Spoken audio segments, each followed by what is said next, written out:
Hello and welcome to Spritle Talks AI.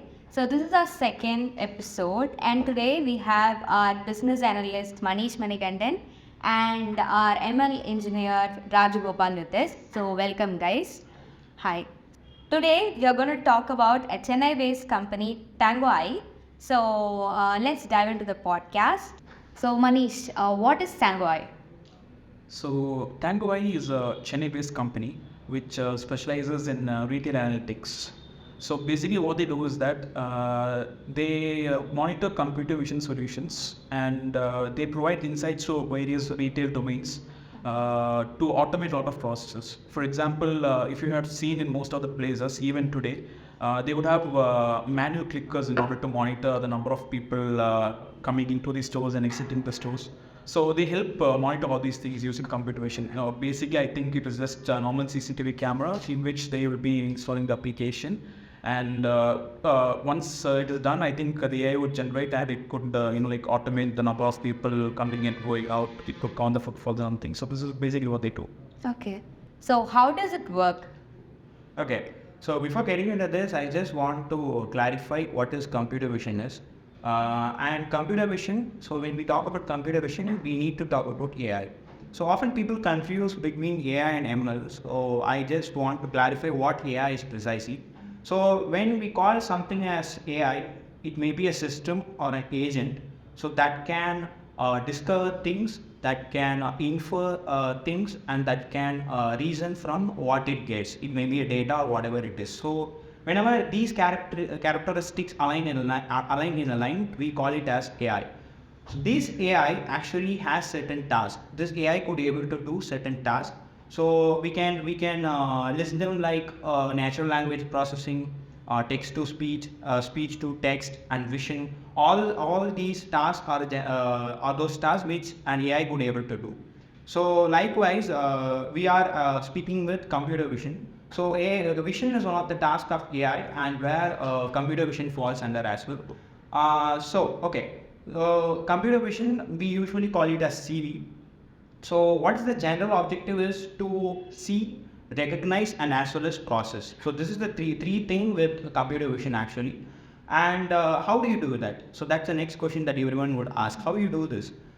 With the help of machine learning, we make a machine to capable of doing these all three things. Like a machine could able to see, could able to recognize, and as well as to able to process the image. So these three abilities we are giving to a machine through generalized machine learning algorithms or some specially tailor-made algorithms. So usually this is the actual thing. But usually machine learning people will confuse between AI and ML. But ML is just a part of AI. It's a subset of AI where it is the process of making the machines to learn. So it may include certain algorithms. So it includes certain strategies, etc. So this is about ML. So with respect to computer vision, the main goal of the computer vision is pattern recognition. So most of the computer vision task deals with pattern recognition. Say for an example, I can give you a task like you have set of images like cat and dog. This is a traditional example. So you want a machine to classify both cat and dog. So what do you do? So what human being actually does is we know the features of cat. We know how cat paws will be, how cat eyes will be, what will be the size of the ears, tail, what all features we know as a human, but the computer doesn't know. So we need to feed this feature as such how human being infer. So that's what it is so-called artificial, and also we also coined this term as artificial neural networks. So when it comes to AI, we speak about neural networks as well. So neural networks is just a mimic of how a human brain neural system functions. So we in our human brain, we actually get data through signals, and that signals will be activated at a certain stage, and that is being seen as the reaction. So that is the thing, I don't want to get more into biology, but that is the thing actually mimicked in computer science as well. So this is called neural network. So in neural networks also, we pass the data, we have a lot of connections, and we call it as deep neural network, where we have more number of neurons connected between each others, and also these neurons get activated at certain times. So this is the general thing all about neural network. But there are also a lot of things to talk about, but I just want to stick with computer vision. So computer vision, we have a lot of architectures, especially when speaking about neural networks. One specific thing that we use often in computer vision is CNN.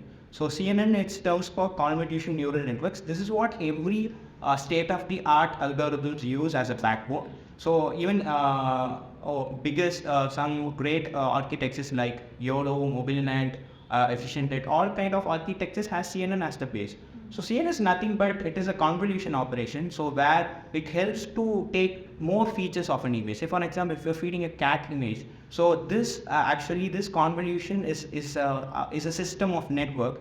So that has certain filters and kernel functions that will take as much as possible features from an image, and that will be trained again and again with the help of backpropagation. There are a lot of technical jargons that you would get, but speaking technically, it needs to be addressed. So this is the thing actually with respect to computer vision. I think Tango Eye also doing these kind of they also adapt to these kind of technologies. They might use neural networks such SOTAs, especially there are a lot of SOTAs which is benchmarked actually. So which is trained on benchmark data sets, and also it is tested with benchmark accuracies.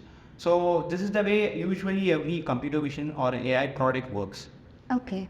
So, Manish, do you think there is a need for computer vision solutions in retail space? Because, like, as he said, to see, to recognize, and all, like, is there a need in retail space for the same? Well, he said, like retail domain is one such domain. I think it will be in demand for years to come, because when you compare different domains, there's always a demand and supply parity going on. But when we take retail segment, I think it will be always in demand, and the computer vision will only aid this particular domain in providing a lot of insights and analytics. For example, if you consider, it is not just the big and high-end boutiques or the shops. It could be a basic warehouse or just a normal supermarket that we could, implement the solution. Let's consider a normal supermarket. A normal supermarket will have an entry and exit point. It will have around 4 to 5 aisles of products. But once we implement this computer vision solution, we could monitor the customer footfall. Once a customer enters this particular supermarket, we could monitor where he goes and which product is he heading to and what he takes and everything. So what we'll do with this is that we'll heat map his position, and we'll monitor which position he's currently standing at, where he's spending more time at. So what we do is that using this insight, we'll help the marketing department to position the products in a much more better way. The position, in order to sell a particular product, if he places at this particular position, it's a short sale for him. So that's what he does using all these insights and other things. So I guess, yeah, computer vision in retail domain is very much important, and it's going to be a huge success. Okay. So, what do you think are the backbone technologies of this AI-powered solution? Yeah, actually, adding to what he said. So even as I said earlier, AI is a system so that performs certain tasks. So likewise in computer vision also we do have certain tasks. Say for an example, object classification is one of the tasks. So where we classify a certain object from a broad category of the objects already as labeled. And you have object identification that you need to, which means you will be identifying, the algorithm will be identifying a specific type of object as a given image.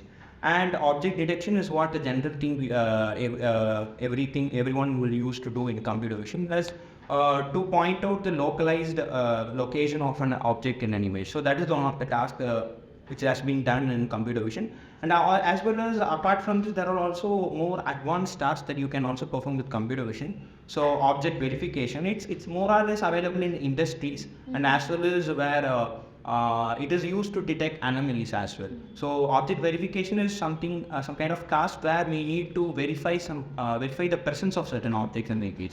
It is widely applicable in some industries, especially in defect maintenance or defect kind of thing. And one more thing is object segmentation, which is it is a more advanced thing. So we segment every object. Technically speaking, we segment the pixel values of every object individually. So that is the thing, one advanced task that we can do with computer vision. As you asked, the backbone for computer vision is, I would say, there are certain technologies is back. The first most I would say is Python programming.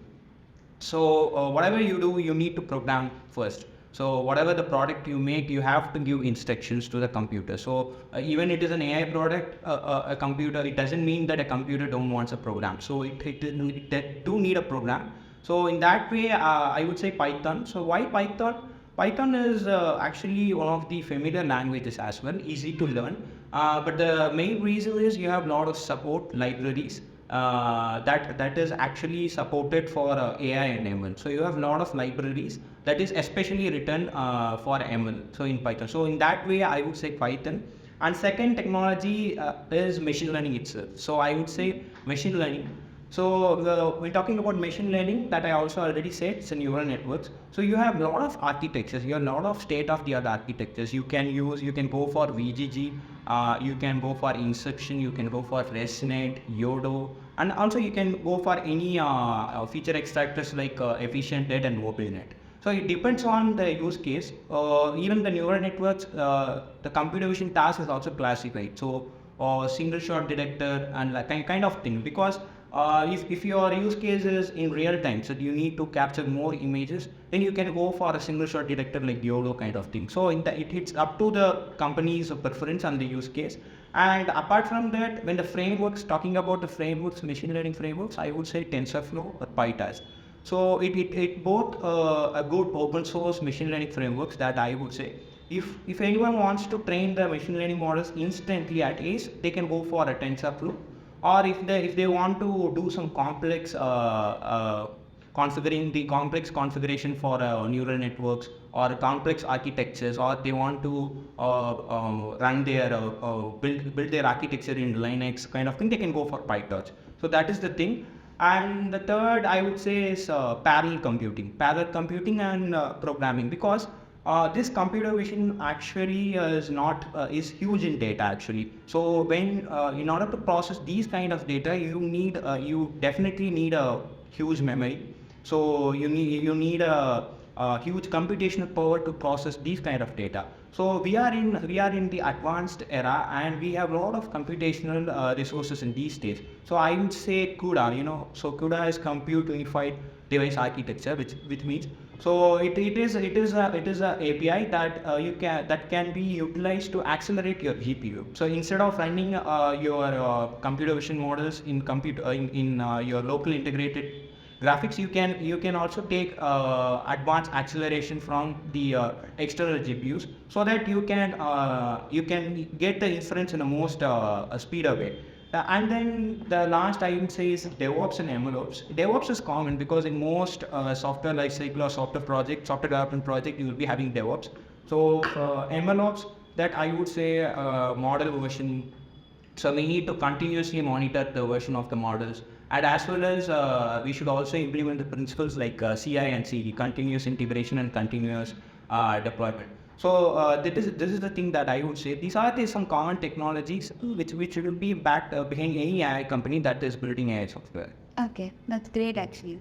So, computer vision solutions are supposedly very high, is a statement out in the market. So, like, how were they able to bear the cost of this computer vision solution? So this is actually a myth stating that computer vision is basically costly. It depends on a lot of factors, like there are a lot of factors which comes under play when implementing a computer vision solution, For example, if you are just going to implement it in one particular place, like for example, as I said, a supermarket, I don't think it will be much costly. It's just basic thing. But when you're going to implement in a very large scale place, for example, a Walmart or a very big warehouse, to monitor all these things, you might require a lot of things, not just the computer vision solution alone. Computer vision is one such subset of AI which also requires hardware to operate in a much more efficient way. So hardware plays a major role. So the majority of the cost would go for the hardware part in order to install a lot of cameras, and you need to have proper lighting, to provide the proper lighting and other things. And the other certain place where the investment might cost high is by integrating to other softwares. Like for example, certain clients might ask to integrate with their pre-existent database solutions or other thing. Of course, computer vision is an agnostic solution, but still it might incur a cost to do that as well. And also, like data plays a major role in computer vision. So storage of data is a very important thing. And if this solution is implemented and on premises, I don't think it is that costly. But when it is taken to cloud, like for the data for uploading and for maintaining it at the cloud, I think it is costly. So it depends on various factors, and it varies from client to client. Great. Okay. So, like as you said, it is like based on the lighting conditions, all right. So, based on the lighting conditions in supermarkets or in retail stores, how are they even able to ensure the accuracy and the performance of the air-powered solutions here? Okay, so we're talking about accuracy. First of all, okay, let's talk in the normal conditions. As you say, you have a lot of lighting conditions. So in normal conditions, every computer vision models, because it is adopted from SOTAs. So it is an abstract of some SOTAs. So what is the process is, every model is used in a computer vision project lifecycle will be an SOTA model. So as the state-of-the-art models would have already tested, and it is benchmarked with the previous accuracy. So in normal conditions, you can expect a good accuracy from them. But as you asked, what about in the different lighting conditions? We need to add more data to the model actually. So in that case, I would suggest a lot of image processing techniques and data augmentation techniques, so that you can process the data what you have. So that there are a lot of image processing techniques available there, so where you can increase the brightness of the footages, and you can decrease the lighting, and you can also introduce some third-party lights. You can also use some different filters, motion blur, Gaussian blur, a lot of filters that is available as a part of image processing techniques. So this has to be applied and during a collection of training images. Once we apply these image processing techniques, we can add these images to the training dataset, so that the model could learn a wide range of data quality, data variety. So when you feed a variety of data, the learning of the model will also improves, and that leads to giving a good accuracy actually. Okay. So this is the thing. But apart from this, you need to look on some various accuracy metrics as well.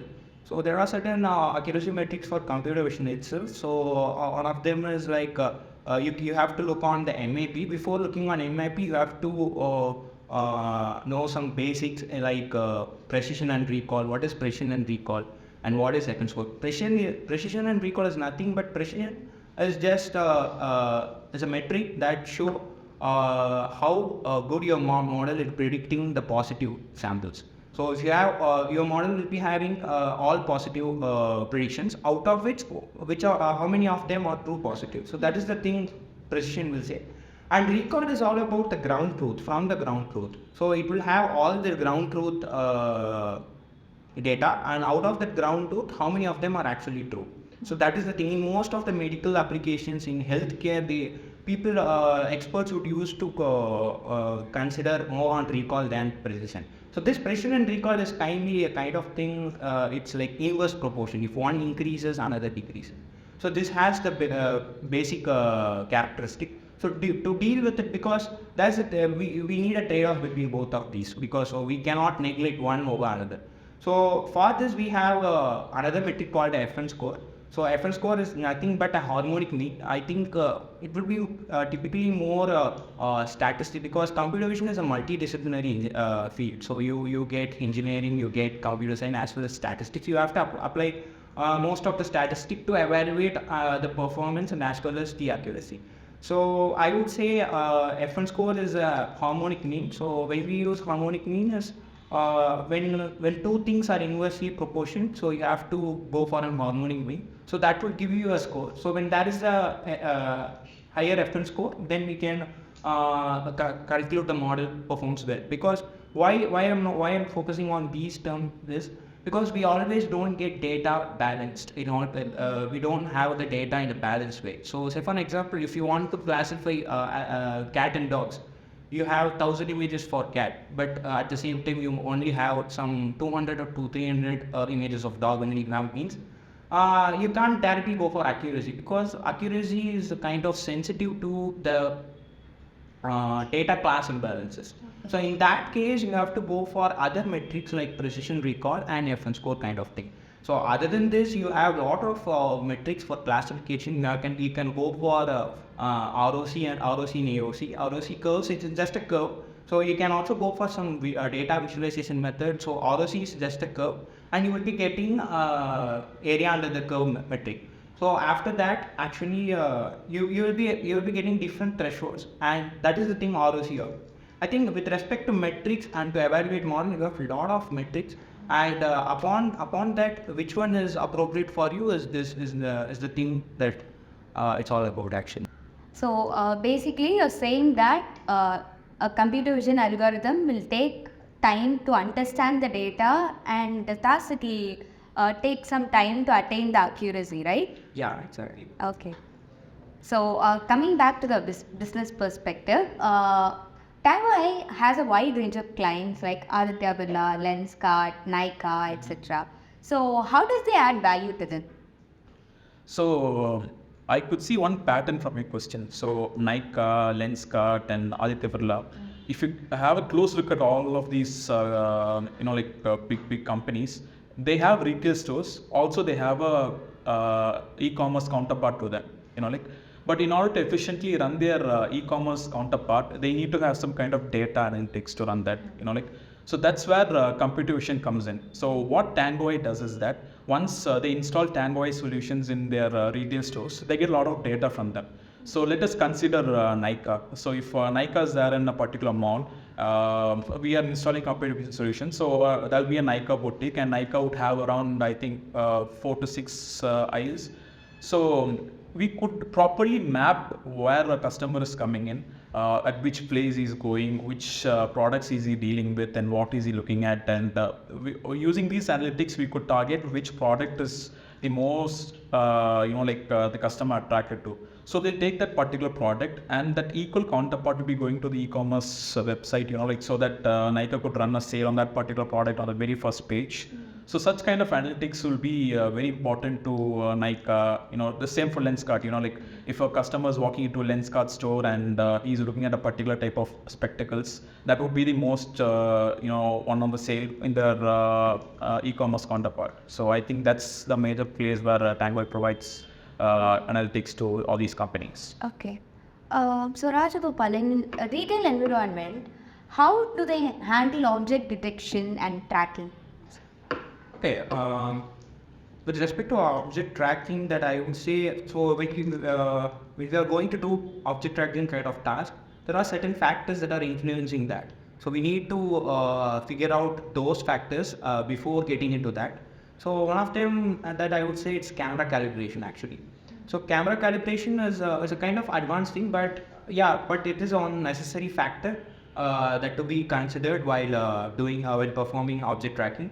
So it's nothing but it is just a process of mapping the real world 3D points to a 2D image pixels. So that is the thing actually. So by doing so, you'll be doing some corrections of distortions. Like say for an example, in real world you will be having a straight line. So that might be captured in a different way in the pixels actually. So we usually call it as a radial distortion. So if it is in real world, it is a straight line. So in image, it might be captured in a curved way. So these kind of errors should be treated and it should be fixed. So these are the things that we speak about in camera calibration. And apart from that, as you said, right, in retail we have a lot of lighting conditions. So if you want to track a specific object, that object may go around different lighting conditions. It may from outside it will be very bright. The object might look. It might be the illumination might huge there. So it is highly visible there. So if it goes somewhere in a remote position, or it is not from the frame, so the lighting conditions of an object will be changed. So the object tracking algorithm should be resilient to all these kind of conditions, and We call it as appearance modeling. So in appearance modeling, we will be training the model with different scenarios. Say for an example, you will be adding some illumination to the data, to the object, and also that object tracking. If even the lighting condition changes, you should track the object if, in the subsequent frames. Object tracking is nothing but it is the process of predicting the position of the object in each subsequent frames. So video is a collection of frames, right? So in every frame where the object is actually, that is the thing object tracking. So what actually the problem we face in retail is like we have different lighting conditions which is independent. The objects are independent. It may go anywhere in the frame. So it is when a robust object tracking algorithm is like it has to handle all situations. So that's what I focus on appearance modeling, so that you can treat the image with illumination, and also even the object can deform in real time. Say for an example, in one frame the object might be a person standing outside. In the next frame he will sitting inside the cabin or kind of thing. Means the entire position or the shape of the object is transformed. So here we call it as deformation. Even it is deformed, the object tracking algorithm should be able to capture it. So we need to treat that also, and as well as noise correction. So you have to add some noise. Even at sometimes your CCTV cameras might give poor qualities. And we also need to look on the deformation of object. So say for an example, as I given an example kind of thing. So when an object, say for an example, it is a person standing outside a store, but the same person came inside the store and he sat on, and he's sitting on some table means, sitting on a chair means, the position of the person is changed. So here you can find some deformation. So you also, a good object tracking algorithm should handle these kind of things.